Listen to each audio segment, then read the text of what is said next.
Good morning. Good morning. Please state your name for the record. I'm Dr. Jeremiah Jones. Dr. Jones, what do you do for a living? I'm the medical examiner and the coroner for Colusa County. What does the medical examiner do here in Colusa County? We perform autopsies and determine cause of death. So that makes you a medical doctor as well? Sure. Tell me a little bit about your educational background. I graduated with a degree, a basic biology degree from State University, and I graduated also from the Royal Medical College in Grenada. Do you have any specializations that qualify you to be a medical examiner? I'm certified in forensic pathology, and I also specialize in cause of death determinations. When did you begin working in this field? It's been probably more than 30 years since I first came to work at the medical examiner's office, because I worked before I got my medical degrees. But as the coroner and the ME, 20 years. Are you able to estimate about how many autopsies you've done over the course of your career? I know it's probably a lot, but... Several thousand, probably. It's, like you said, it's a great many. Do you remember roughly how many times you've been in court to testify about your work? Several hundred times. I get called as an expert fairly often. Doctor, I'd like to bring your attention to the murder of Chris Alexander. Were you able to see his body when it was brought in? Yes. Was he wearing any clothing at the time that you first saw him? He was partially dressed. He wasn't fully clothed. If I recall, he was wearing, I think it was just a pair of boxer shorts. So there was nothing, he wasn't wearing anything else?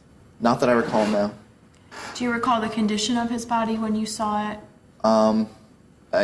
I mean, he had several obvious wounds, bullet wounds. Other than that, there wasn't anything terribly remarkable about his body when I first saw it. Do you recall how many wounds? I believe there were 6, 2 to the chest and I believe 4 in the groin. Please describe for us what is typically done after a body is brought in. Well, there's an initial examination that's done, an external exam, if you will. We remove any sort of particles or fibers or anything like that from the exterior of the body. In some cases, fingernail scrapings are taken because DNA can be found that way. We run combs through their hair to see if there's anything in their hair, all of that before we open the body and do an internal examination. So after you do everything on the outside of the body, what happens next? Well, that's when the actual internal part of the autopsy is performed. We open up the chest cavity with the wide incision, and we remove part of the rib cage. We look for any sort of wound tracks or wound patterns in that part of the body. We take out the organs and weigh them and measure them, and if there are contents, we check those because vital evidence can come out of that. Please describe what you observed during the autopsy of Chris Alexander's body. Well, the only thing of note really was the damage from the bullet wounds. He had 2 shots to his chest, like I'd said. Both of them were what we call through and throughs, an entry and exit wound, because it was a rather large bullet. The first just passed clean through right around the shoulder, and the second was more entering higher on the body in the front and exiting lower in the back. That one actually did some damage to several loops of his small intestine, if I recall properly. And then there were 4 shots to the groin, 2 of which severed his arteries in each leg. As you were going through the autopsy procedure, how did you record what you were observing at the time? Well, typically autopsies can be a little bit messy, as you might imagine. So what we do is we have a voice recorder, a little cassette recorder, and you dictate, as the medical examiner, everything that you do so that it can later be typed up, because having to go back and forth from a table to write down notes or to type can cause problems and can cause you to lose place of what you're doing and everything. So you work speaking aloud as you're working.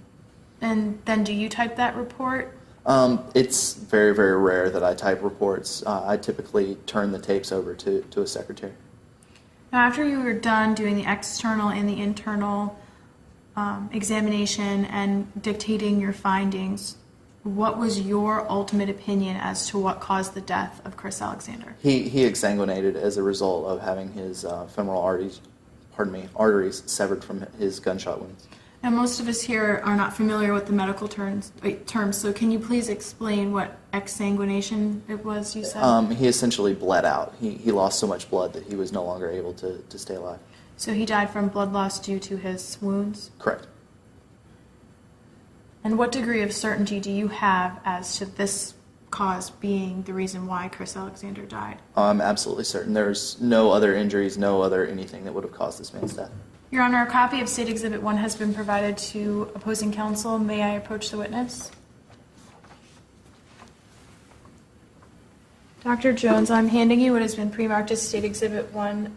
What is this? This is a body chart. It's essentially a front and back view of a male body, and we use these during the course of autopsies and medical examinations to indicate wound patterns and where markings on the body or items of note are located on a person's body. So is this diagram one that you typically use during your testimony in court? Yes, this is included in ME's reports, and I use this quite frequently when I testify, yes. Now, would this help you during your testimony today to demonstrate where the wounds were located? Absolutely. Your Honor, permission to publish an enlargement of this diagram to the jury. May the witness step down to use this exhibit for demonstrative purposes. Dr. Jones, please use the green stickers to indicate where you stated the bullets entered Chris Alexander's chest. Well, the first shot, and these aren't in any particular order, entered right about here on his right side. And then the second was slightly lower, also on the right side, right around here. Could you determine the direction of these bullets? Yes, the first shot that I marked was an almost straight through and through. It came out, I believe it was slightly right, but level. And then the second shot actually descended as it passed through. It ended up exiting a little bit lower on his body. Please indicate on the back of the diagram where these bullets exited his body with the same color. With the same color. Yeah. The first exited right about here. And the second, as I said, was a little bit lower. It came out down here. Now, using the pink stickers, can you please mark on the diagram where the bullets to the groin entered his body? Yes. There were two on each side, a little bit right of center and lower, and similarly on the left.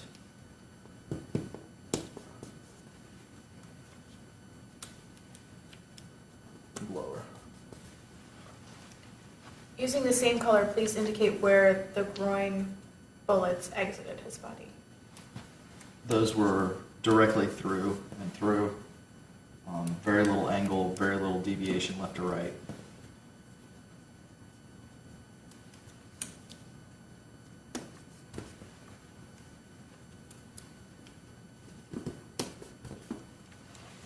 Now, after completing this examination, were you able to determine which wound in particular led to Chris Alexander's death? The chest wounds ordinarily would have been very, very serious, but for the groin wounds. The groin wounds severed his arteries, his femoral artery on each side. It wasn't possible to determine which shot did the actual damage to the artery, but one of the shots to each side, or possibly both, caused artery damage, and that's what caused him to bleed to death.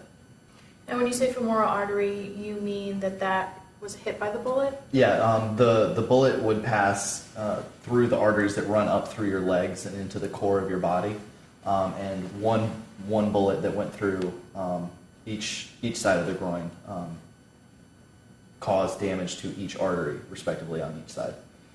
Thank you, Dr. Jones. You may return to the stand.